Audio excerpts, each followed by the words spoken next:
नमस्कार दोस्तों, स्वागत है आपका हमारे चैनल में। हिंदू कैलेंडर अनुसार प्रत्येक माह की दोनों पक्षों की त्रयोदशी के दिन संध्या काल के समय को प्रदोष कहा जाता है। प्रदोष शिव जी को श्रावण मास तथा महाशिवरात्रि की तरह ही प्रिय है। इस व्रत को करने से मनुष्य के सभी कष्ट और पाप नष्ट होते हैं एवं मनुष्य को अभिष्ट की प्राप्ति होती है। स्कंद पुराण की एक कथा के अनुसार प्राचीन काल में एक विधवा ब्राह्मणी अपने पुत्र को लेकर भिक्षा मांगने जाती और संध्या को लौटती थी। एक दिन जब वह भिक्षा मांगकर लौट रही थी तो उसे नदी किनारे एक सुंदर बालक दिखाई दिया जो विदर्भ देश का राजकुमार धर्मगुप्त था। शत्रुओं ने उसके पिता को मारकर उसका राज्य हड़प लिया था। उसकी माता की भी अकाल मृत्यु हो गई थी। ब्राह्मणी ने उस बालक को अपना लिया और उसका लालन पालन किया। कुछ समय पश्चात ब्राह्मणी दोनों बालकों के साथ देवयोग से देव मंदिर गई। वहाँ उनकी भेंट ऋषि शाल्वर्णिय से हुई। ऋषि शाल्वर्णिय ने ब्राह्मणी को बताया कि जो बालक उन्हें मिला है वह विदर्भ देश के राजा का पुत्र है जो युद्ध में मारे गए थे और उनकी माता को ग्रह ने अपना भोजन बना लिया था। ऋषि ने ब्राह्मण को प्रदोष व्रत करने की सलाह दी। ऋषि आज्ञा से दोनों बालकों ने भी प्रदोष व्रत करना शुरू कर दिया था। एक दिन जब दोनों बालक वन में घूम रहे थे तभी उन्हें कुछ गंधर्व कन्याएं नजर आई। ब्राह्मण बालक तो घर लौट आए किंतु राजकुमार धर्मपुत्र अंशुमति नाम की गंधर्व कन्या से बात करने लगे। गंधर्व कन्या और राजकुमार एक दूसरे पर मोहित हो गए। कन्या ने विवाह के लिए राजकुमार को अपने पिता से मिलने के लिए बुलाया। दूसरे दिन जब वह पूर्ण गंधर्व कन्या से मिलने आया तो गंधर्व कन्या के पिता को बताया कि यह विदर्भ देश का राजकुमार है। भगवान शिव की आज्ञा से गंधर्व राज ने अपनी पुत्री का विवाह राजकुमार धर्मगुप्त से करा दिया। इसके बाद राजकुमार धर्मगुप्त ने गंधर्व सेना की सहायता से विदर्भ देश पर पूर्ण आधिपत्य प्राप्त किया। यह सब ब्राह्मणी और राजकुमार धर्मगुप्त के प्रदोष व्रत करने का फल है। स्कंद पुराण अनुसार जो भक्त प्रदोष व्रत के लिए शिव पूजा के बाद एकाग्र होकर प्रदोष व्रत कथा सुनता है या पढ़ता है उसे 100 जन्मों तक कभी दरिद्रता नहीं आती है। हिंदू धर्म के अनुसार प्रदोष व्रत कलयुग में अति मंगलकारी और शिव प्रदान करता है। प्रत्येक माह की त्रयोदशी तिथि में सायंकाल को प्रदेश के रूप में प्रदोष काल कहा गया है। मान्यता है कि प्रदोष के समय महाकाल कैलाश पर्वत के रजत भवन में इस समय नृत्य करते हैं और देवता उन्हें गुणों का स्वस्थ कहते हैं। शिवजी को प्रदोष श्रावण मास तथा महाशिवरात्रि की तरह ही प्रिय माना जाता है।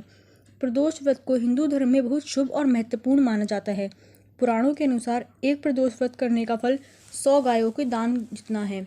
इस व्रत को करने से मनुष्य के संपूर्ण पापों का नाश होता है और मृत्यु के बाद उसे मोक्ष की प्राप्ति होती है। सुहागनों द्वारा इस व्रत के करने से उनका अखंड सुहाग बना रहता है।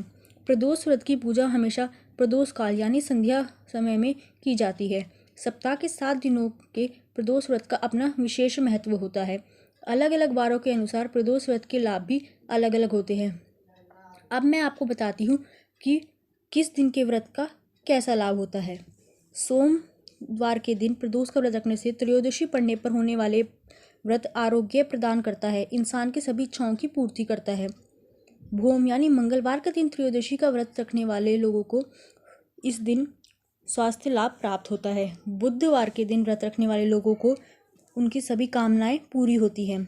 गुरुवार के दिन इन व्रत रखने वाले की फल के स्वरूप शत्रुओं का विनाश होता है। शुक्रवार के दिन जो लोग यह व्रत रखते हैं उनको दाम्पत्य जीवन में सुख शांति प्राप्त होती है। शनिवार के दिन इस व्रत को रखने से हमें संतान की प्राप्ति होती है और रविवार के दिन इस व्रत को रखने से हमारी आयु बहुत ज़्यादा बढ़ती है। त्रयोदशी तिथि को ब्रह्ममुहूर्त में उठकर नृत्य कर्म से निवृत्त होकर स्वच्छ वस्त्र धारण करके भगवान शिव को धूप दीप से पूजन कर पूरे दिन निराहार व्रत का संकल्प करें।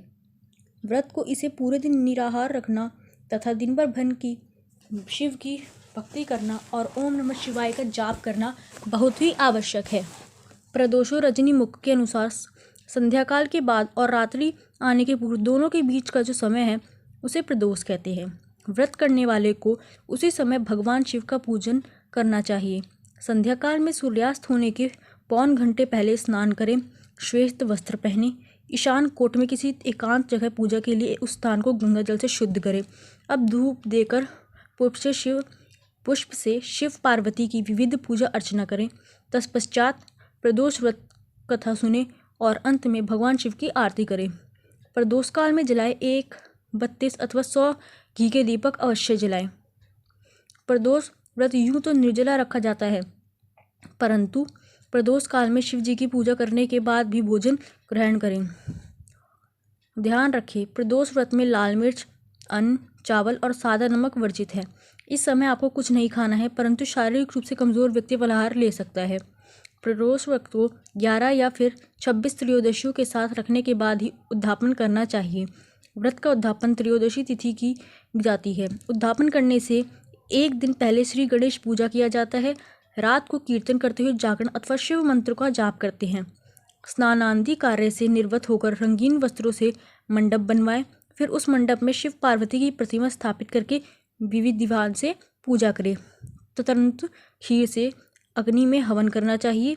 हवन करते समय ओम उमा सहित शिवाय नमः मंत्र से 108 बार आहुति देनी चाहिए।